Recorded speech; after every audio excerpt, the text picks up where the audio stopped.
Peter, good morning. Thanks for joining us on Sunday Morning Futures. No one knows more about the Biden family business than you do. I've had the pleasure of working with you at the Government Accountability Institute, where I'm a distinguished fellow. Thanks for joining us on Sunday Morning Futures. As I said, I got to tell you, when I listen to that voicemail, and I've listened to it a few times, it's pretty clear that they had a discussion prior to that voicemail. What's your thought?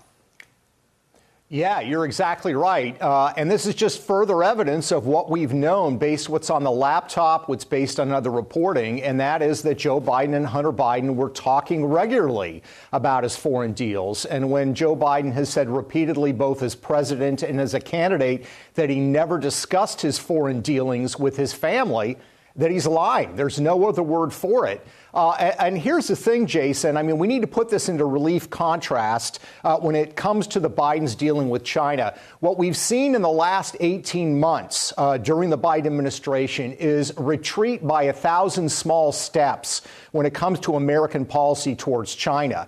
You know, you basically now have the administration saying that it's going to be okay for Americans to own shares in companies that are blacklisted, Chinese military-linked companies. That's a policy reversal. You had them get rid of the China initiative at the Department of Justice to crack down on Chinese acquisition of American technology. You have them getting rid of tariffs on solar panels. China, of course, produces 80% in the world. You have them talking about getting rid of tariffs in general on China. You can look at their treatment of the company Huawei and TikTok, the reversals in those areas.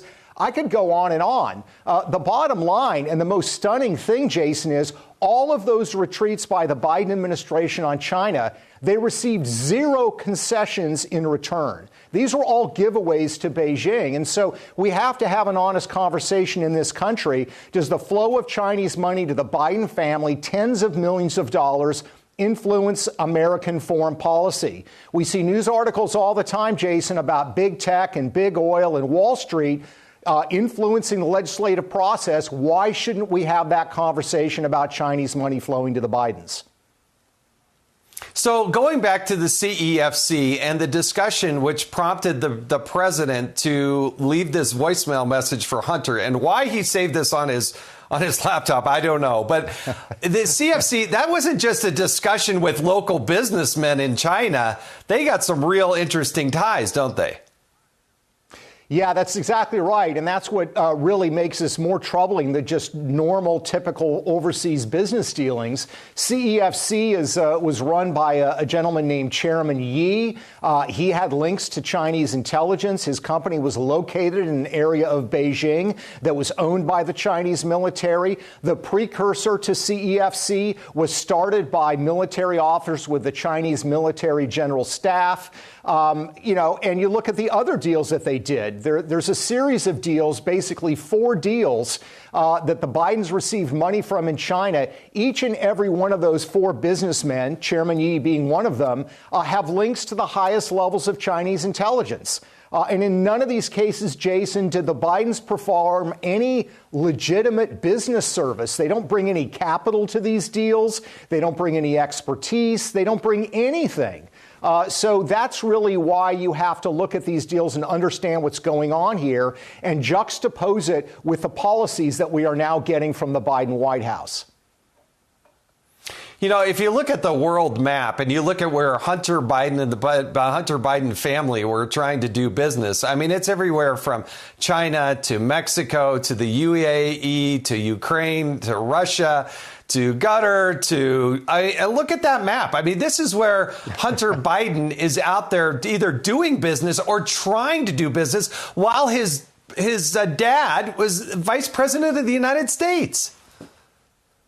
Yeah, you're right, Jason. It's a veritable United Nations of corruption. It spans the globe. Here's the thing, Jason. When you look at that map, notice who is not highlighted on that country.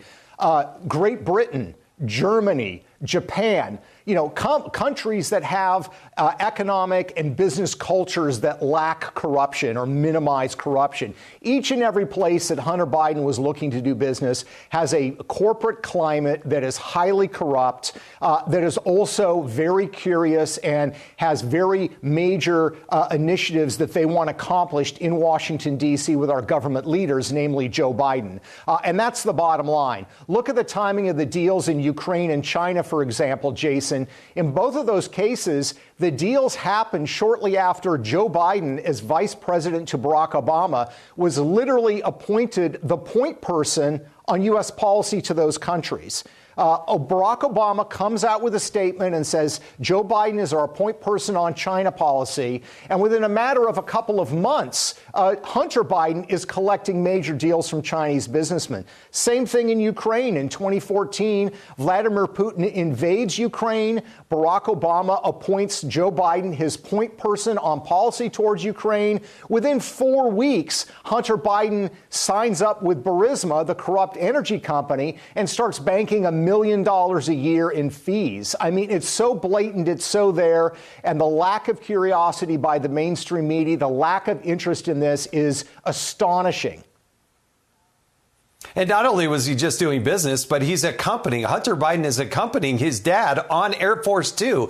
And at one point, this one really bothers me, going into Mexico, I believe his name is Jeff Cooper, who was an associate of Hunter Biden, is also on Air Force Two to go try to close a deal in Mexico. I have to move on, but it is absolutely stunning.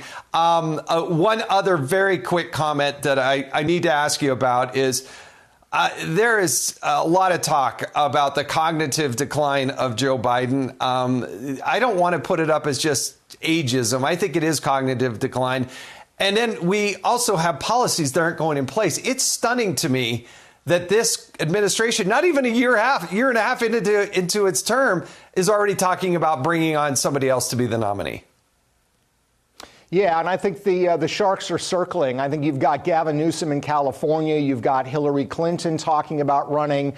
Look, all you have to do, in my mind, is look back at Joe Biden 10 years ago when he was vice president or when he was a senator. I mean, you may agree or disagree with his policies, but he was very dynamic. He was generally very articulate, did very well in debates. That's not the case anymore.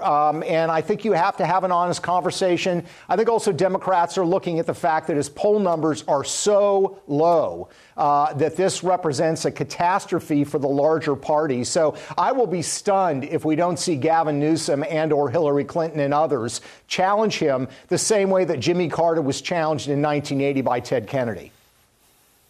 Yeah, and I also do think it's time for a special counsel to come into place with Hunter Biden. I think there are some, in my world, my view, some puppeteers out there, Jill Biden, Ron Klain, Susan Rice, Brian Deese. These are people behind the scenes pulling the trigger. But you know what?